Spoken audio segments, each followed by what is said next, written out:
In that first half, Seoul introduced us to a vibe that they could not maintain. For a second, it looked like they were going to be going blow for blow with Barça, but they just didn't have the quality to keep up. This was a standard preseason victory, right? It didn't even look like Barcelona really got out of first gear. And even though they put up 7 goals, I don't think they looked all that good. And we got to break it down because what we saw from them defensively when their starters were in the match, that first half, I'm telling you this right now, that high line, kamikaze style of football that Hansi Flick ran last season, it's not going to work this season. Everybody talks about how Real Madrid need defenders.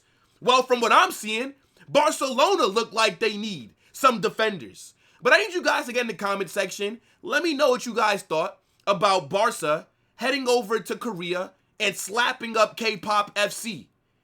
FC Seoul 3, Barcelona 7. Smash that like button, subscribe to the channel, and turn on those post notifications. Now, in that first half, we saw 5 goals combined. Lewandowski came through with his standard tap-in, right? If Lewandowski's not scoring a goal from 2 yards out, he might as well not be on the pitch. My man offers nothing else. Lamine Yamal takes a shot. It hits off the post, bounces right to Lewandowski, gets an easy tap-in, right? And then Barcelona go up 2-0 because Lamine Yamal gets the second goal. And you know what's so crazy is that even though Lamine Yamal scored a brace today, I don't think he played that well. Yes, he took his goals nicely. And, you know, obviously, it's his first 2 goals while wearing the number 10. He was shit in their first preseason game that happened a couple of days ago. So he was much better today.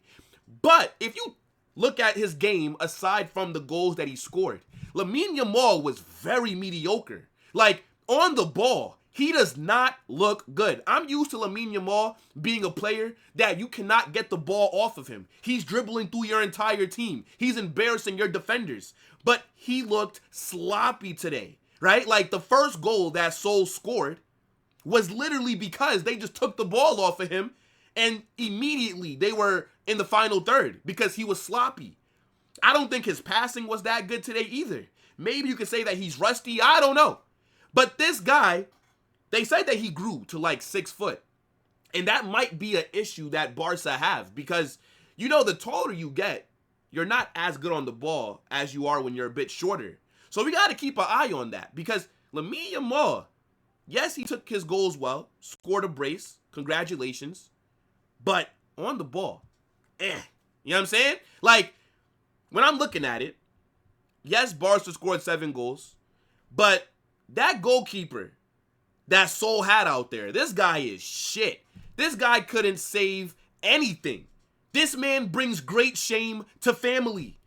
And I'm seeing these Barca fans telling me, hold that, and unsuccessful hate watch and all these things. Brother, are you really bragging because you beat BTS FC? Are you really bragging because you cooked part-time hibachi chefs? What are we doing here? Find some shame. That first half, your back line was awful. Koundé, Arroyo, Cubarsí, Alejandro Balde were getting spread apart. Seoul on the counterattacks was hurting you. That's the biggest takeaway from this game. Why is it that because Barca played a very strong team to start this game off. Why is it that you didn't dominate?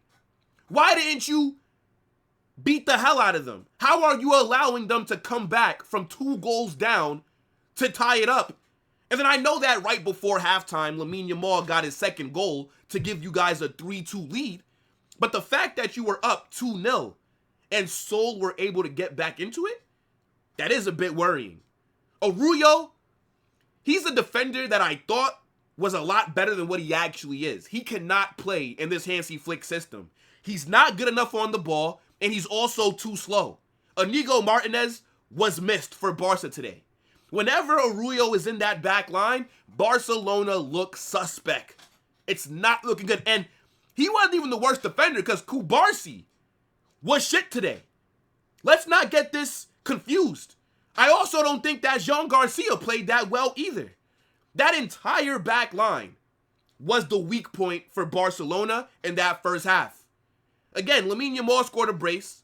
Lewandowski got a tap in. I think Rafinha was okay. Didn't really do too much on that left side. Dani Olmo, right? I think he had some good plays where like his ball progression looked good today. He also could have scored. He didn't take his chances that well. He was decent. I think Pedri was okay. Didn't really do that much. Frenkie de Jong was mid. Like Barca, what won them this game was just the quality that they had. Because if Seoul were a better team, if Seoul were a top side in Europe that had quality that could match up to Barca's, I wouldn't have been surprised if they would have possibly won this game. That Barca back line was there for the taking. Seoul just don't have the quality to capitalize on it. In the second half, they changed every single player. And I think the back line looked a lot better with the backups, right? It looked more stable. You didn't see it as open. It looked like Hansi Flick adjusted his tactics slightly, right? The line was still high, but not all the way up like it normally is. And Seoul did end up scoring a third goal that they took really well. By the way, all of Seoul's goals were taken very well. Like, they did a good job of scoring them. But I think, who else we talk about? Second half, Marcus Rashford.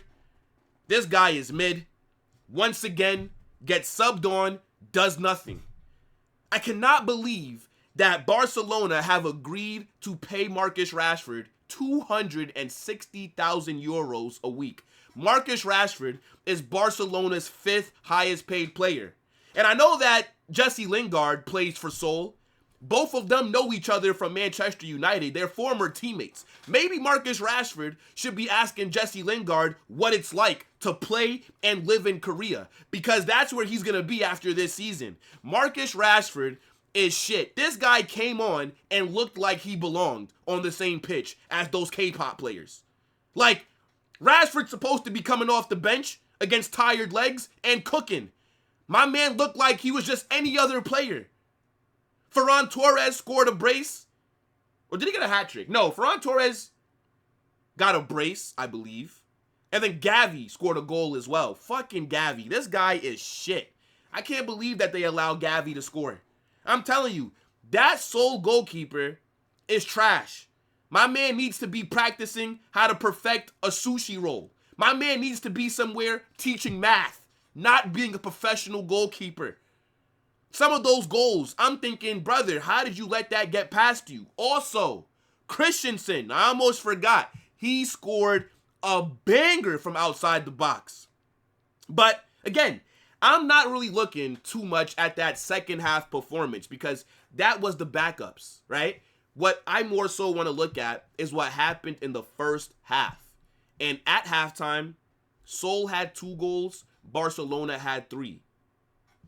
That back line is an issue.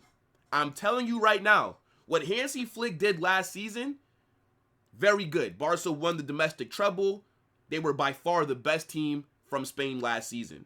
Fair enough. But it's not going to work this season.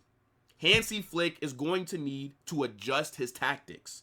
There's a reason why Hansi Flick, usually, things don't end well in his second season, right? There's a reason why. Because those tactics, it's not sustainable. Once teams get to figure you out, once everybody else gets an updated game plan against you, it's a little bit more difficult. I'm telling you. If I'm Mbappe, Vinicius, Jude, right?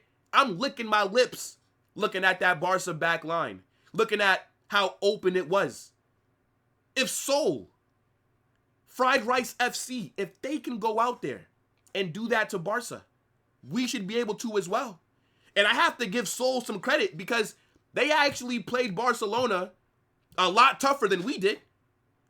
We would have loved to have a first half like that against them last season. Shit, at least Seoul fought back. At least it didn't look like they were just going to just lay down and take it. And by the way, that stadium that they played at, phenomenal stadium. That was a beautiful stadium. I know some people told me that that's what they used in the 2002 World Cup. But nah, that stadium, very nice. But look, like I said, Barcelona 7, Seoul 3. You would think that Barcelona put belt to ass, but I wouldn't say that it was an impressive victory, right? Seoul just do not have the quality. They're playing a team from Korea. Let's just be very honest. They're playing a team that employs Jesse Lingard. That's the only player that was out there that I actually knew for them. So it's not super impressive, but they did take care of business. They did score some good goals. I think Seoul's defense and their keeper just looked really suspect, but so did Barcelona. So that's something to keep an eye on. But now look, good win for them, right? Let me know what you guys are saying about this game. Smash that like button, subscribe to the channel, and turn on those post notifications.